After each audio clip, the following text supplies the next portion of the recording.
Este é o ConimaCast, o seu podcast de mediação, arbitragem, dispute boards, negociação e outros métodos extrajudiciais de solução de controvérsias.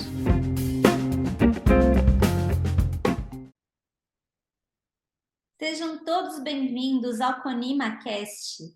O Conima é essa entidade que reúne todas as câmaras de arbitragem e mediação em torno de boas práticas. Tem agora o ConimaCast, que vai tratar de métodos mais adequados de resolução de conflitos. Vamos trazer aqui grandes autoridades, professores, para tratar de temas bastante relevantes sobre esses pontos. E hoje temos a alegria de ter aqui o professor Luiz Fernando Guerreiro, para tratar do tema Desenho de Sistemas de Resolução de Conflitos para a Reestruturação de Empresas. O professor Guerreiro, ele é advogado, sócio da Lobo de Riso Advogados, graduado, mestre e doutor pela Faculdade de Direito da Universidade de São Paulo, especialista em negociação e mediação pela Northwestern University, visiting scholar da Columbia University, fellow do CIARB, professor universitário, autor de diversos artigos jurídicos e de livros importantes na área. Seja muito bem-vindo, professor Guerreiro. Olá, Cristiana. Eu que agradeço o convite do Conima, a oportunidade de discutir esse tema tão importante e um tema que a gente vive um momento histórico, né, de estar próximo das pessoas, com os últimos acontecimentos de reestruturação, as empresas envolvidas. Eu acho que todo mundo tem uma história para contar junto a essas empresas aí que estão passando por processo de recuperação e buscaram medidas, né, de apoio no judiciário, enfim, para contar, né? Então, acho que virou algo que já era um tema quente, né, no mundo jurídico, mas acho que ele transcendeu esse universo jurídico, acho que para o dia a dia das pessoas, né? Interessante quando isso acontece no direito. Eu estava lembrando de uma aula sobre embargos infringentes, e teve aquela discussão no mensalão dos embargos infringentes, e aí no mundo que a gente vive hoje, todos viram meio especialistas desse assunto, né? Você vê comentários para cá, comentários para lá, alguns abalizados, outros nem tanto, mas todo mundo falando do tema. E na reestruturação, acho que a gente vive esse momento, então a conversa é muito oportuna, né? E o Conima sempre com essa visão. Eu acho que Conima foi sempre uma referência para a gente que gosta de estudar o tema, que começou a estudar o tema dos métodos de solução de conflitos, e que legal que a gente consegue alcançar hoje as pessoas, os estudantes, os interessados em geral, por outras formas, né? Por formas variadas aí de contato. Obrigado. Muito obrigada, professor Guerreiro. Verdade, esse tema realmente está palpitante, com grandes reestruturações aí aparecendo. E eu queria, vamos tratar aqui um pouquinho, na sua experiência como advogado e mediador, o que você entende que um advogado não pode deixar de saber em relação às oportunidades que métodos mais adequados de resolução de conflitos podem trazer para esse setor de reestruturação de empresas que está tão ativo agora, com todos esses casos acontecendo? Essa é uma questão importante e de visão, eu acho, do trabalho do advogado e do trabalho jurídico em geral, né? Qual que é o grande ponto? A gente aprende na faculdade a resolver casos. A gente não aprende a atender clientes, né? A gente aprende a atender clientes na experiência, trabalhando, lidando com os clientes, né? E a gente só enxerga o que esses métodos podem oferecer, o que essas situações podem ser benéficas. Verdade, se a gente as conhece, então a parte técnica, óbvio que é importante, mas a gente precisa conhecer muito o que o nosso cliente faz, porque é aí que a gente cria as oportunidades, né? E isso casa muito bem com o que a gente tem de literatura e doutrina sobre métodos consensuais. Acho que na medida que você precisa separar, de um lado, as pessoas dos problemas, né? Essa é uma base que o advogado não pode deixar de considerar. O problema não são necessariamente as pessoas, elas podem atrapalhar, mas tem uma questão ali posta. E quando você enxerga essa questão, às vezes trocando as pessoas você já resolveu, porque a interlocução ela aparece, né? E num segundo momento, você entender que posições são diferentes de interesses, mas você só consegue enxergar isso sabendo, né? Conhecendo, estudando aquilo que o seu cliente faz, ou aquilo você como mediador, ou como terceiro, como conciliador, aquilo que essas partes te trouxeram, né? Então você precisa olhar para isso, e acho que essa é uma crítica que muita gente faz aos métodos consensuais, não a eles em si, mas o jeito com o qual eles foram aplicados ao longo do tempo, é uma crítica que eu acho até válida, porque quando você senta numa mesa e é perguntado, o que você pede, o que a parte contrária pede, e se faz uma média, e se fala, se eu fechar, um pede 120, o outro pede 80, se eu fecho em 100, temos um acordo, e isso é um grande desserviço para todos, né? Isso é muito ruim. E o advogado se limita, o profissional de conciliação e de mediação, ele se limita, e isso acontece muito mais na conciliação, que é um método também cheio de potencialidades, né? Infelizmente, felizmente isso vem diminuindo, mas ainda é algo que a gente encontra. E não é essa disciplina que eu chamaria de moderna para o assunto. Porque depois de 2015, a gente mudou o viés de análise dos métodos, a gente passa a ter processo, né? Não é só um rótulo. Antes você falava em conciliação, né? Você tinha alguns rótulos na lei. Aqui cabe conciliação, pergunte se as partes querem conciliar, mas como eu coloco isso em prática?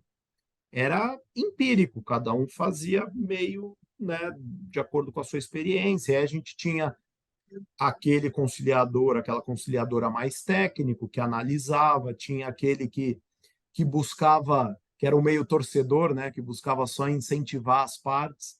E, no fim das contas, o mediador, o conciliador, eles precisam ser um pouco de tudo isso, né? Então, acho que não dá para simplificar essa questão. Acho que se eu pudesse resumir depois dessa longa fala aqui sobre a questão, acho que o advogado precisa ter esse cuidado. Ele precisa entender a dimensão do problema, né? Ele precisa conhecer o problema, sem dúvida. Exato, professor. Essa visão, né, de não só pensar no pedido, causa de pedir, e pensar fazer uma reflexão dos interesses, né, conhecer bem o que o seu cliente precisa numa análise econômica do direito também, das consequências, isso é tão fundamental. E na sua experiência como advogado, poderia assim, mencionar uma experiência de negociação empresarial, utilizando essas técnicas, que foi eficiente? Como que um advogado poderia se preparar para atentar para esses interesses, né? E sair dessa barganha, trazer soluções criativas para a mesa e auxiliar melhor os seus clientes? Eu acho que esse é um. Eu tive uma experiência aqui no Brasil, mas a aplicação, né, das ideias ela surgiu pelo que eu estudei, pelo que eu tive aí já de experiência nos Estados Unidos. Quando eu fiz o curso de mediação e negociação na Northwestern, uma das questões era uma premissa que o judiciário americano tinha e o judiciário brasileiro não tem, que é o custo para litigar. Lá um custo alto, frente a um custo que é baixo aqui, quase inexistente no Brasil, dependendo da situação. A gente tem um sistema de gratuidade maior, acho que cabe um outro podcast sobre isso, porque o Brasil é um país desigual, etc., que precisa de um sistema assim mesmo. Os Estados Unidos têm uma outra realidade. Mas lá a mediação ela é muito usada como um teste do caso. porque ela tem um custo muito menor, ela tem um risco muito menor. Então, ela pode ser usada e ela é incentivada para testar o caso. Eu, quando escutava isso no curso, achava meio estranho, mas aí eu tive uma experiência aqui no Brasil. Era um caso tão grande, Cristiana, que as duas partes, na prática, elas estavam com receio de fazer uma arbitragem, né? E envolvia uma usina. Então, assim, podia parar a operação, né? Tinha que tomar muito cuidado. Acho que a imagem, talvez, para isso, de dois grandes elefantes numa loja de cristais, né? Não era um elefante só numa loja de cristal. Eram dois grandes envolvidos e, dependendo ali da velocidade e da falta de jeito, eles quebrariam tudo. E aí optou-se por uma mediação, né? Acho que essa visão levou à opção pela mediação que foi sugerida, não tinha cláusula de mediação. E não houve acordo ao final da mediação, isso também é muito comum e não tem problema, mas algum tempo depois saiu o acordo. E óbvio que a mediação foi fundamental para isso, né? Então, essa experiência e foi importante porque foi logo na minha mudança de escritório e eu tive uma aula prática desse approach, advogar para o caso, advogar para o cliente. Porque se fosse advogar para o caso, como advogado, talvez eu tivesse brigando pela maior sucumbência da minha vida. Em algumas gerações, eu precisaria viver algumas vezes.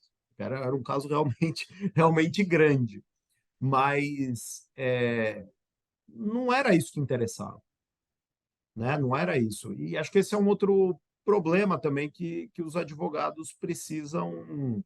Porque se é verdade, né, que talvez na mediação eu não tenha êxito. Primeiro que é uma questão de negociação do contrato que você faz, né? Você pode fazer um contrato, né? Agora, o principal é que você traz um resultado muito rápido para o seu cliente. E isso pode ser remunerado também, isso pode ser combinado.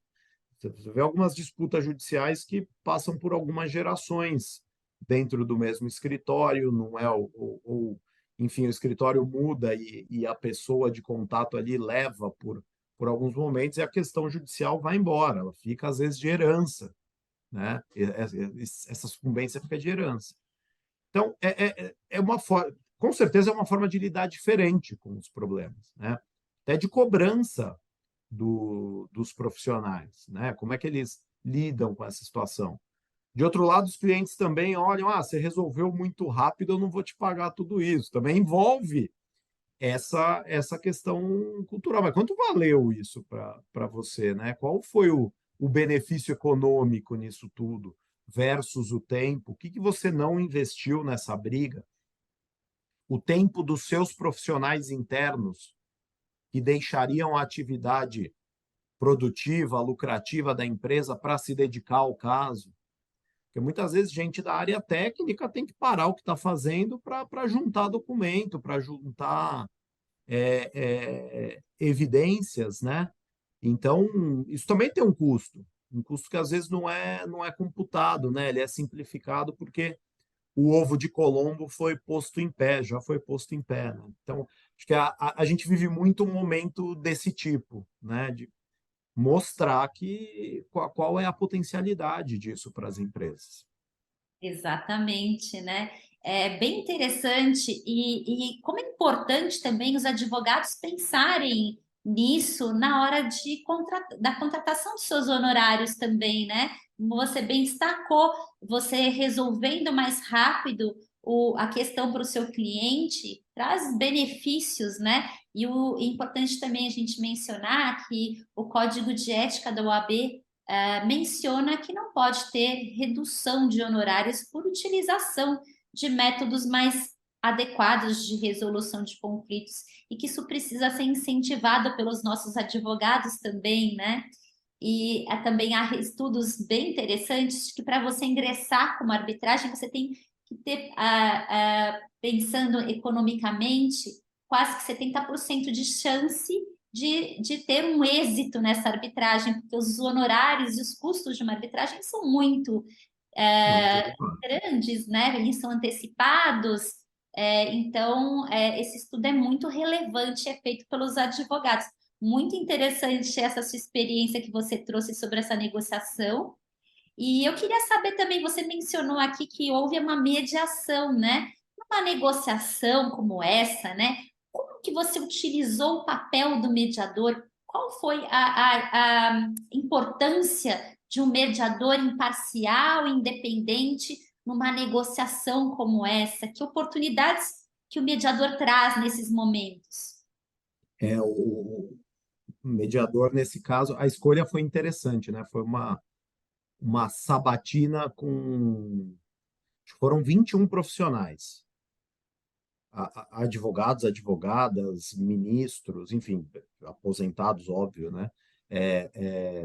Para essa participação, até que foi escolhido um profissional que foi fundamental, porque precisava ser alguém, e é engraçado, mas eu comparei esse caso um pouco com o Tratado de Tordesilhas, né? Porque você tem tinha dois reis católicos, né? Quem, senão o Papa, poderia ser esse mediador, né? Poderia ser esse árbitro? Quem teria uma ascendência aí, pelo menos uma reverência das partes, né? Que é importante também as partes precisam acreditar que aquele mediador vai ajudar, né? Aquela mediadora vai ajudar. E nesse caso a escolha foi muito feliz. Como eu mencionei, né? Não tinha cláusula. Então foi tudo feito, foi construído com a parte contrária. Esse foi um aspecto muito interessante, porque você já tem como a gente chama, né? O bode já estava na sala, né? E é um momento difícil, né, de você fazer essas coisas, porque quando o problema já está posto, quando os pleitos estão postos de algum modo, já são conhecidos, há uma resistência, né? Porque sempre que você faz uma sugestão, se entende, mas esse profissional tem um viés, por isso que você está indicando. E o fato é que aqui acabou sendo muito coincidente quem seria esse profissional, né? E foi essencial, foi essencial. Se não fosse alguém com esse nível de conhecimento de direito empresarial, de métodos de solução de conflitos, de aspectos internacionais, porque aqui contava demais, não teria funcionado, não teria funcionado, né? Então, esse também é um papel relevante, embora o mediador ele não decida, o conciliador também não decida, depende muito dessa capacidade, né, desse traquejo, o sucesso do método, né? Então, essa escolha precisa ser muito cuidadosa. Senão, a gente cai em muitas coisas que a gente vê por aí, né? As pessoas se chateiam com o método, e é natural, porque não foi bem feito, né? Não, ele não precisa dar o resultado, não precisa sair acordo.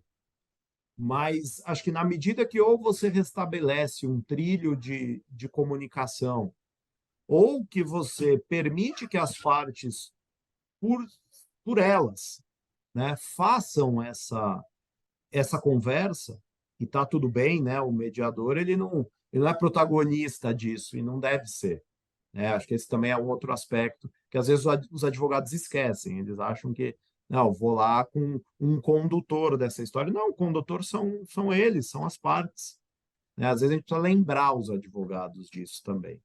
Então, o mediador ele tem esse papel, né, de estar sempre revolvendo o fundo desse aquário aí para dizer, gente, acho que é por aqui, né? Talvez vocês devam seguir por aqui. Se conseguirem fazer sozinhos, tanto melhor. Não tem crise nenhuma com a gente aqui. A gente incentiva isso, inclusive. Perfeito, é importante isso, né? Como o mediador, alinhando interesses, devolve para as partes o protagonismo da decisão, né? Daquele conflito, para que elas decidam o melhor caminho, né? E voltem ali a um diálogo importante com visão de futuro. E dentro dessa visão de futuro, dessas oportunidades para a utilização da mediação e negociação, a nossa lei de recuperação e falências, né, em recente mudança, teve incluído o artigo 20A AD, tratando da mediação e da negociação antecedente na recuperação judicial. Prevê, inclusive, a possibilidade de uma medida cautelar com vistas à obtenção de suspensão de execução por 60 dias. Guerreiro, quais as vantagens que você verifica que esse sistema pode oferecer para as empresas, tanto no caso de mediação judicial, extrajudicial? E eu queria saber se você já entende que as empresas já estão confortáveis para utilizar essa medida, já estão utilizando. Conta um pouquinho o que você entendeu dessas mudanças. Eu vou confessar que eu era um pouco cético com essa alteração da lei, né?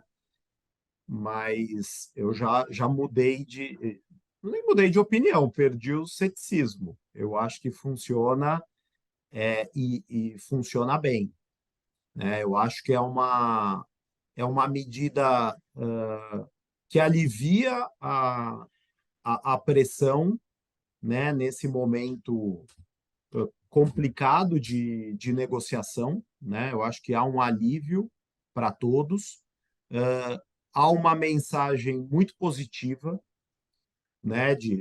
Eu quero conversar, porque faltava alguma coisa no sistema.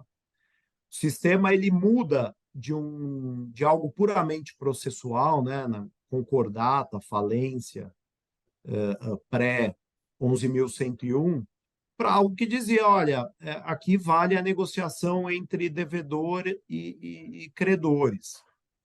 Só que essa negociação, ela acontecia meio que ao largo do processo de recuperação judicial. Era algo, até certo ponto, privado, né? E hoje não se impede que as partes conversem e está tudo bem quanto a isso.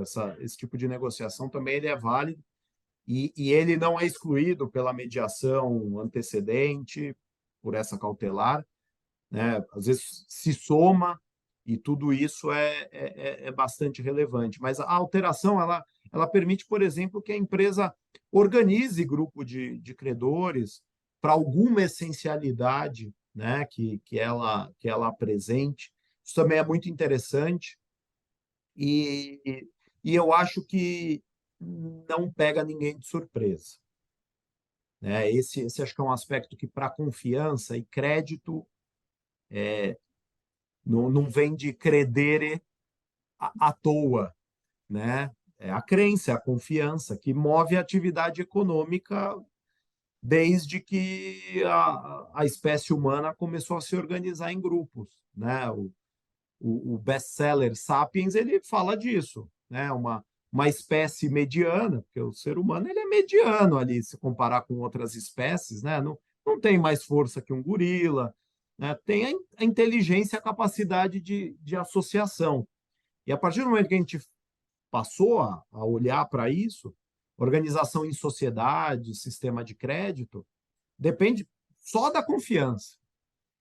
E o que a gente viu nos últimos tempos aqui no Brasil é uma ruptura disso, né? Credores reclamando de, olha, como assim? Né?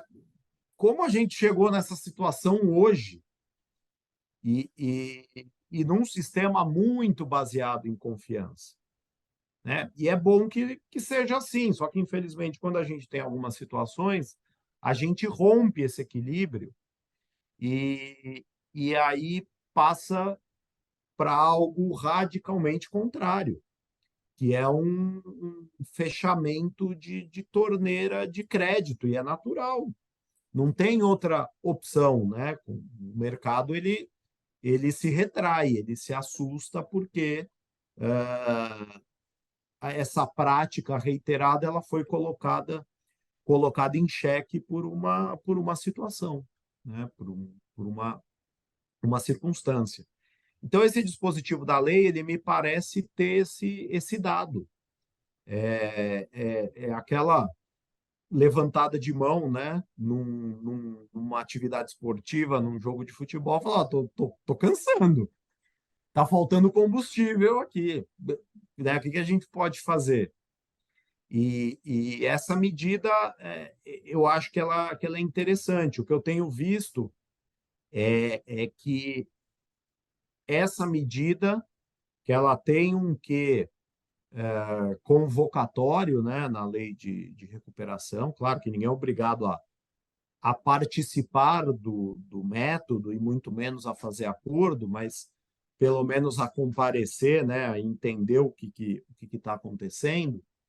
Ela acaba funcionando como uma boa propaganda para a difusão da mediação e da conciliação no ambiente dessas empresas e dos credores, inclusive de órgãos públicos, de sociedades, né,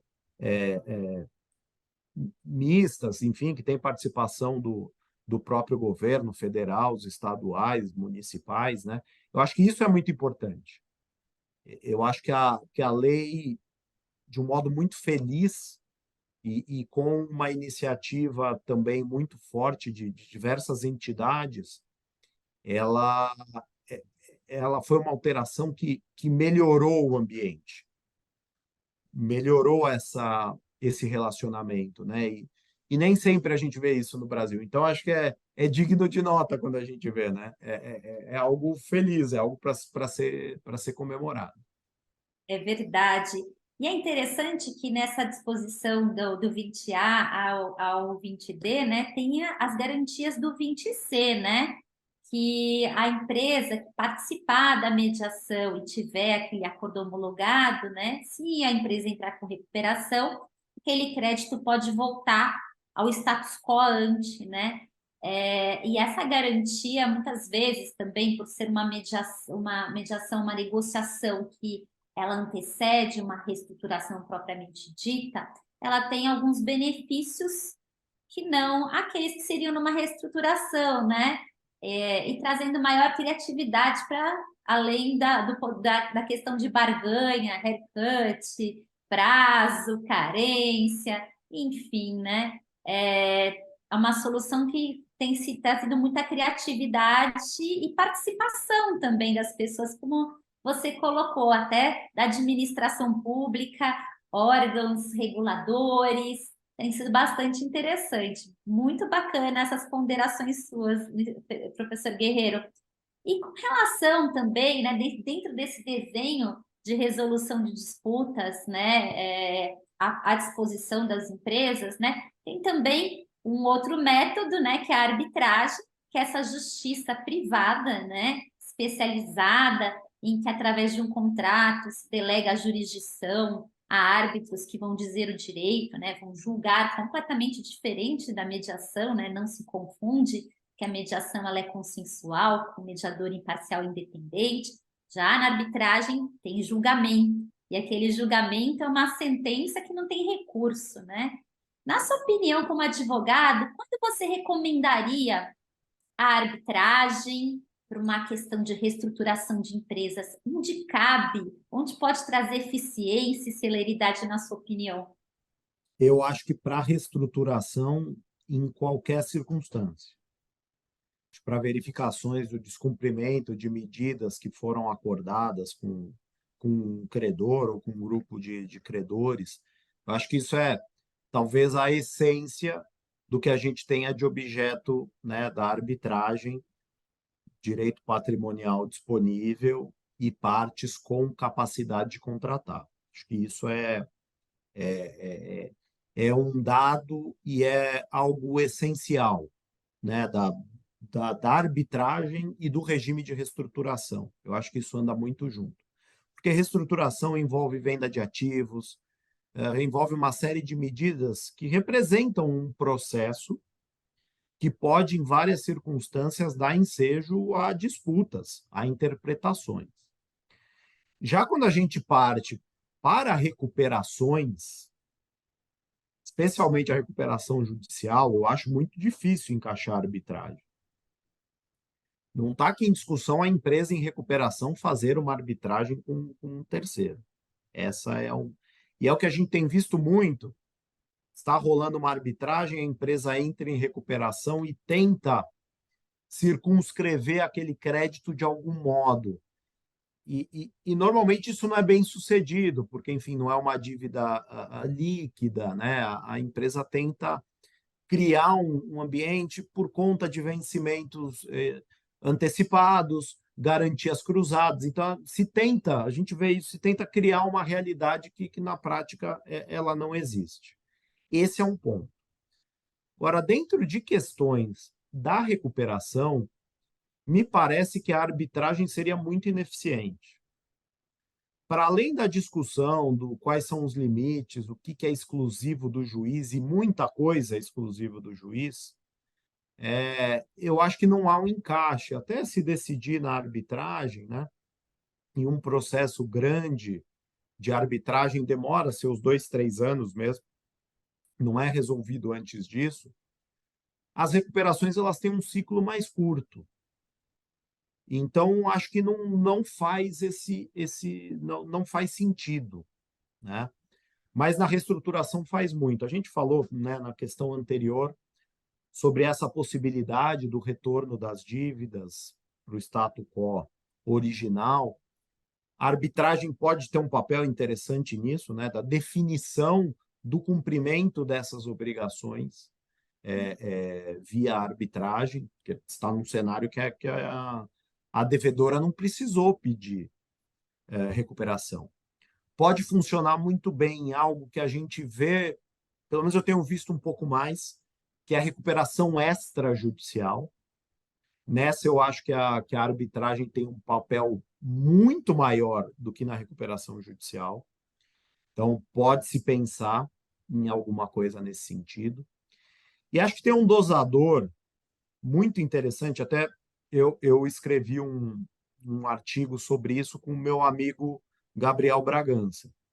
A gente tratava do artigo 20, mas de uma consequência lá do artigo 51, porque esse pedido de mediação, você falou muito bem, Cristiana, do prazo de 60 dias, né? Isso não pode ser usado como subterfúgio. E o controle deve ser feito pelo juiz no artigo 51. Essa empresa ela tem viabilidade? Vai adiante ou se tentou só algo para ganhar tempo, né? E isso precisa ser evitado. Isso é prejudicial para o sistema, é muito prejudicial para o sistema. Então, acho que todo esse quadro ele criou uma oportunidade interessante para a arbitragem nesse contexto, que a gente não tinha. A gente tinha muitas discussões, e eu acho que o José Emílio Nunes Pinto ele tem um artigo fenomenal, com tudo que ele escreve, mas esse artigo ele trata do possível e do desejável. Se a gente pensar num patamar mais linear, né, da recuperação judicial, possível até desejável acho que também não é. Mas para outras questões de insolvência, a gente tem, desse universo da insolvência, né, a gente tem uma gama de possibilidades gigantesca e que eu acho que começa a ser explorado. A gente teve alteração da lei no meio da pandemia, né, e agora a gente começa a voltar para o novo normal, né, porque não é igual foi antes de 2020, não é igual foi 20, 21 e 22. É algum negócio diferente, mas que a gente vê esse encaixe. Então, eu estou bem otimista com essa liga que a lei teve com a realidade, com essa aderência que a lei teve com a realidade. É verdade. E é muito interessante você mencionar esse artigo do professor José Emílio, que foi um dos pioneiros também a tratar desse tema, né, da arbitragem em recuperação de empresas. Muito se tem falado também na questão do deep financing, né? Durante a reestruturação, talvez também fosse interessante ter disposições sobre arbitragem também nessas questões. Mas é muito interessante esse seu olhar a respeito da arbitragem. Eu gostaria de agradecer aqui, o nosso tempo já está correndo aqui, foi muito bom ouvir um pouquinho desse desenho de sistema de resolução de conflitos sobre reestruturação de empresas, essas oportunidades onde os métodos mais adequados de resolução de conflitos podem contribuir, trazendo celeridade aqui, uma maior participação dos advogados para resolver mais rápido esses problemas. Queria agradecer demais a sua participação. Fernanda, eu devolvo a palavra para você, para suas considerações finais desse tema aqui, tá bom? Agradecendo todos vocês aqui pela participação. Não, o agradecimento é meu pelo convite, pela oportunidade, mais uma vez, que o CONIMA me dá para tratar desses assuntos. E a gente está sempre à disposição, Cristiana, sempre uma felicidade aqui poder tratar, discutir esses temas com você. A gente faz muito isso, né? Felizmente, a gente tem essas oportunidades. E com o próprio mercado, né? Com as instituições, acho que essa troca ela é fundamental para a melhora do sistema, como uma atividade de mercado, e se brigou tanto no Brasil, né, para ter isso claro, que a atividade das câmaras era uma atividade de mercado, não tem uma regulação maior, enfim. Claro que está sujeita às leis, mas não tem sindicato, né? Não tem nada disso. Eu acho que a gente ter essas trocas é fundamental, né? E o CONIMA, ao longo dos anos, tem um papel determinante no sucesso desses métodos e dessas discussões. Obrigado mesmo. Muito obrigada, Luiz Fernando Guerreiro. Agradecemos a todos os nossos ouvintes aqui e acompanhem mais o CONIMAcast nos nossos canais. Muito obrigada.